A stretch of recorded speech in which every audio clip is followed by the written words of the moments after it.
Sambil ngomong guys, beberapa waktu yang lalu itu aku baca berita tentang rencana Gubernur Jawa Barat merencanakan KB Vasektomi itu menjadi syarat bagi penerima bansos. Aku ingin mengomentari opini ini. Jadi yang pertama, kenapa sih warga kita itu selalu disyaratkan dengan hal-hal yang seperti ini? Dan bansos itu kenapa harus disyaratkan dengan hal-hal yang susah gitu? Menerima bansos aja itu udah susah kadang ya, harus ngantri dan segala macam. Belum nanti kalau misalkan hasilnya itu barangnya gitu enggak sesuai dengan ekspektasi. Ada yang misalkan berasnya sudah kutuan dan sebagainya gitu. Itu pun itu udah menyusahkan kadang ya, udah menyusahkan rakyatnya. Jadi kenapa malah ditambahin dengan hal-hal yang semacam ini? Kenapa semuanya itu harus dipaksakan gitu? Apakah sudah tidak ada cara lain untuk membuat rakyat kita itu tuh percaya atau mau lah paling enggak ya, mau gitu dengan sukarela tunduk kepada peraturan. Oke.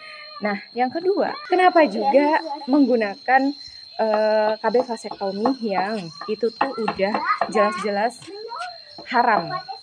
haram dilakukan gitu. Kenapa harus diopinikan seperti itu gitu? Jelas-jelas masyarakat Indonesia ini mayoritasnya muslim gitu, dan itu jelas tidak boleh diharamkan gitu. Dan itu akan berakibat kepada individu-individunya dong ya kan gitu. Kenapa pemerintahnya itu tidak menjaga iman dan takwanya rakyatnya gitu? Padahal jelas dari SD ya, dari SD visi misi SD negeri saja gitu ya, itu menumbuhkan iman dan takwa para peserta didiknya gitu.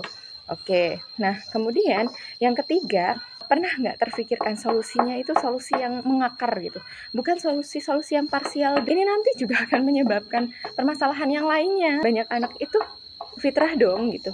Memang manusia itu diciptakan Allah, memang salah satunya itu untuk melestarikan jenisnya gitu. Kalau misalkan tidak bisa melahirkan, maka manusia itu juga akan punah gitu, seperti negara-negara yang populasinya itu berkurang.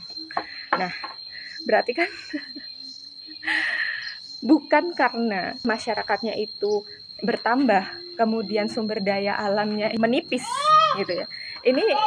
Ini jelas opini yang keliru gitu. Karena sumber daya alam itu jelas tak terbatas ya, tergantung pada pengelolaannya. Dan yang menjadikan miskin itu kan sebenarnya bukan karena banyak anak ya, karena ada distribusi barang dan jasa yang tidak merata, distribusi pangannya tidak merata. Ngomong-ngomong ya, di Indonesia ini kan semuanya itu apa-apa kan memang diduitin ya. Dari segi kesehatan diduitin, dari segi pendidikan diduitin, dari segi tempat tinggal pun diduitin gitu. Jadi semuanya itu kita bayar.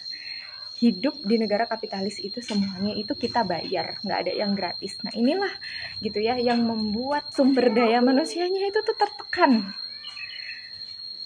Karena semuanya itu harus ditanggung oleh individu gitu. Padahal gitu ya, dalam Islam itu jelas Rasulullah itu sudah mengatakan bahwa umat Islam itu berserikat pada 3 hal: air, api, dan padang rumput. Nah, ketiga itu adalah berarti milik umum. Sedangkan kalau sekarang kan yang namanya sumber daya alam itu dikapitalisasi ya, berputar pada orang-orang yang memiliki modal aja.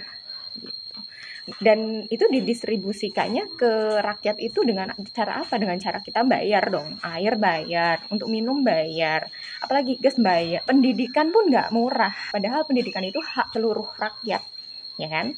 Dalam undang-undang pun tertulis, tapi nggak semua rakyat itu bisa merasakan pendidikan yang bermutu, ya kan? Nah, jadi kalau misalkan udah bayar pajaknya dikorupsi, terus kita disalahin lagi gitu ya, nikah cuma untuk biar punya anak banyak, akhirnya menjadikan miskin menjadi beban negara. Ya mohon maaf ya, yang menjadi beban negara itu sebenarnya siapa?